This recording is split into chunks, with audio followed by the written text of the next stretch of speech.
Mesdames et messieurs, bonjour et bienvenue dans ce numéro d'information sur la radio-télévision communautaire RTC.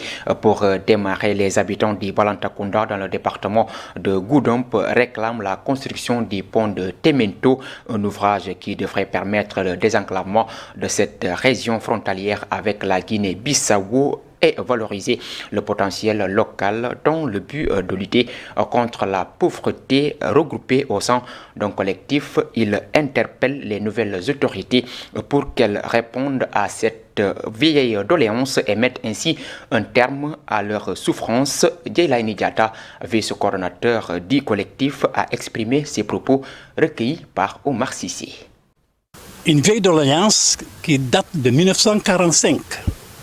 Quand le colon s'est rendu compte qu'il est nécessaire de rapprocher l'administration des administrés et que cela ne peut être réalisé que par la construction d'un pont.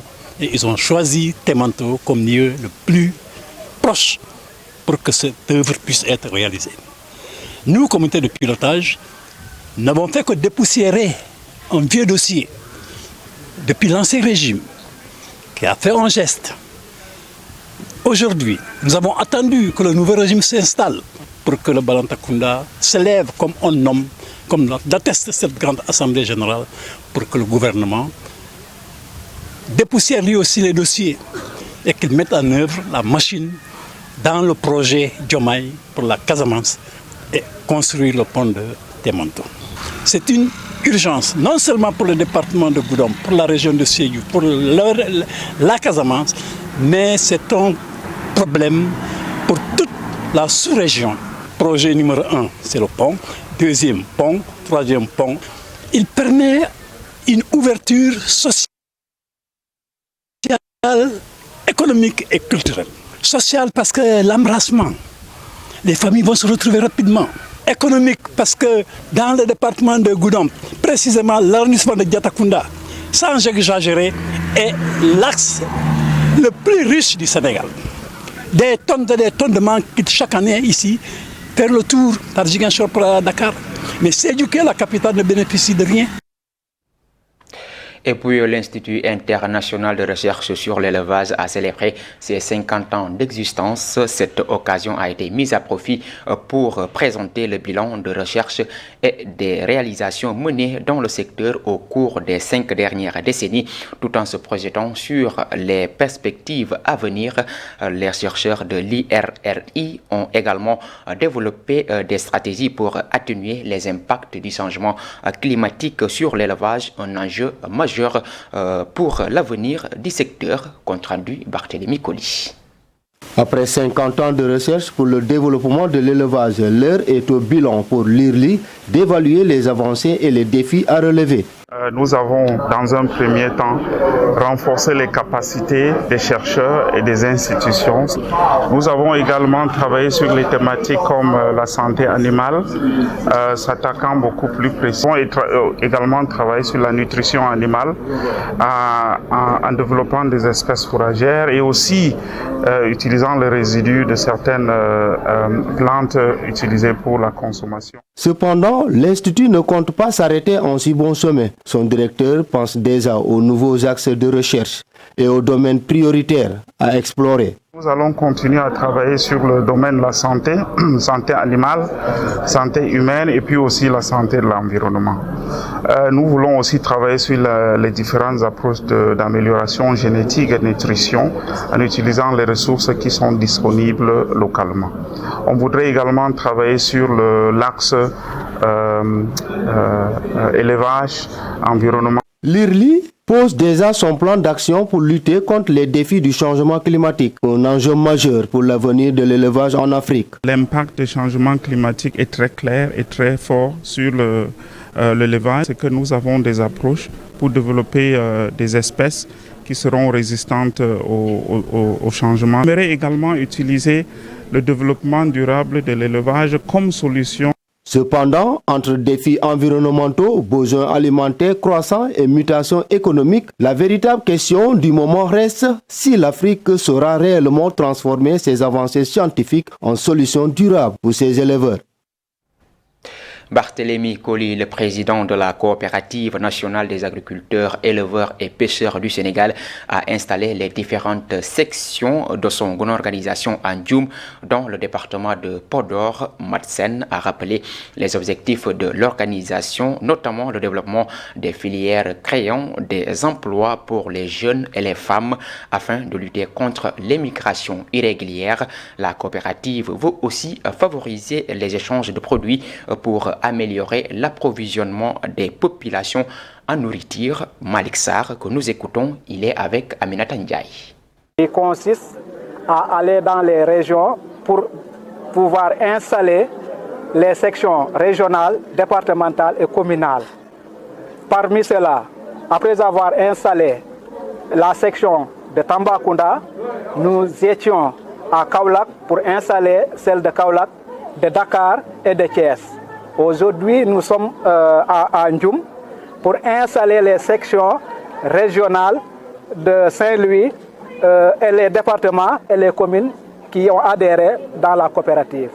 L'objectif de la coopérative, c'est juste pour lutter contre la pauvreté des membres en apportant des opportunités aux différents membres. Vous le savez, comme l'a dit le président, il y a beaucoup de jeunes qui quittent notre pays pour aller à l'extérieur. Dans le Sénégal, nous avons une opportunité pour pouvoir rester et y travailler. Si nous partons dans l'agriculture, il y a d'énormes opportunités, la pêche et l'élevage.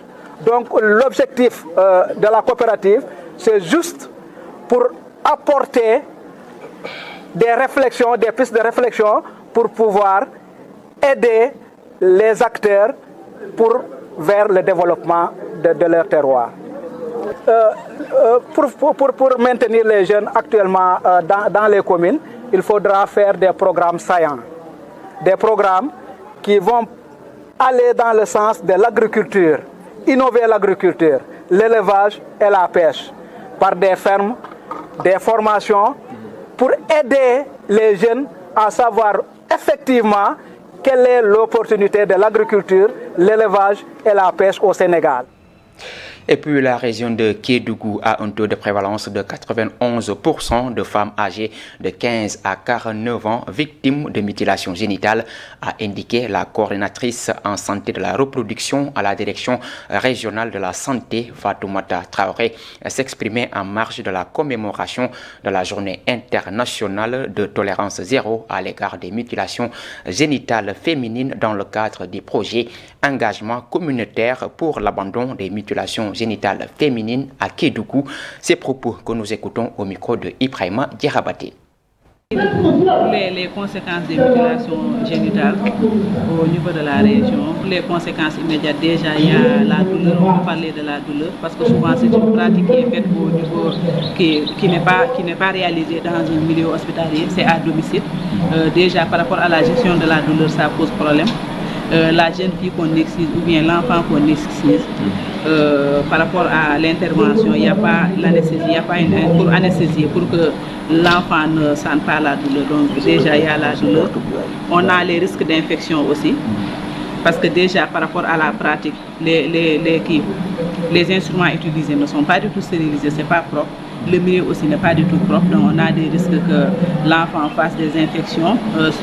Parmi ces infections, on peut même citer des infections par rapport au VIH, par rapport à l'hépatite, par rapport à la tétanos et d'autres complications.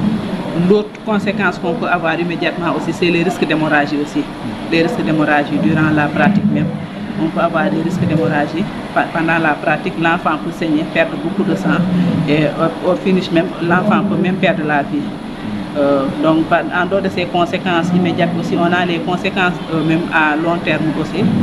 Parmi ces conséquences, on peut citer les conséquences pendant la grossesse, pendant l'accouchement, même après l'accouchement. Donc durant la grossesse aussi, on peut avoir des complications qui sont liées aux mutilations génitales. L'autre chose aussi, pendant l'accouchement, on a des risques. On peut avoir un travail long, la durée du travail peut être longue pour les femmes qui sont excisées.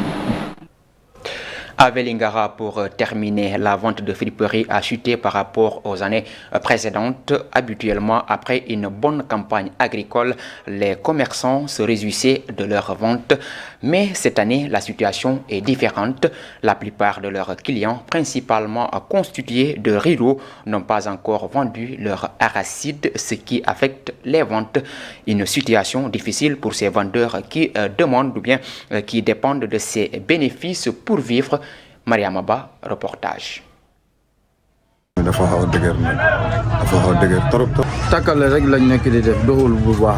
Chaque année, au mois de janvier et de février, la friperie est très prisée. En effet, c'est la grande affluence chez les vendeurs, mais cette année, c'est tout à fait le contraire. Parfois, on peut sortir une balle de friperie d'une valeur de 100 000 francs CFA dans la journée. Il arrive de vendre 20 000 francs, mais on peut rester aussi sans rien vendre. Leur vente en cette période dépend de la campagne agricole selon nos interlocuteurs. Vous savez, cette année, l'arachide n'est pas bien vendu et nos clients viennent du monde rural. Si ça ne marche pas là-bas, à notre niveau, ça ne marche pas du tout. C'est malheureux pour nous. Nos clients nous viennent du monde rural, mais actuellement, comme ils n'ont pas encore vendu leur arachide, il nous sera très difficile de faire des chiffres d'affaires. Aujourd'hui, ces pères de famille peinent à joindre les deux bouts. Nous sommes des chefs de famille, raison pour laquelle il est un peu difficile pour nous. Nous sommes obligés de débourser la dépense quotidienne, raison pour laquelle il est plus ou moins difficile pour nous en cette période de mi-vente. Ces vendeurs de friperies interpellent directement le ministre de l'Agriculture, de la Souveraineté alimentaire et de l'élevage pour tenter de trouver une solution à cette situation, car si cela perdure, ils risquent de fermer leur cantine en raison de la cherté de la location. À cela s'ajoutent des charges familiales en ces moments de conjoncture.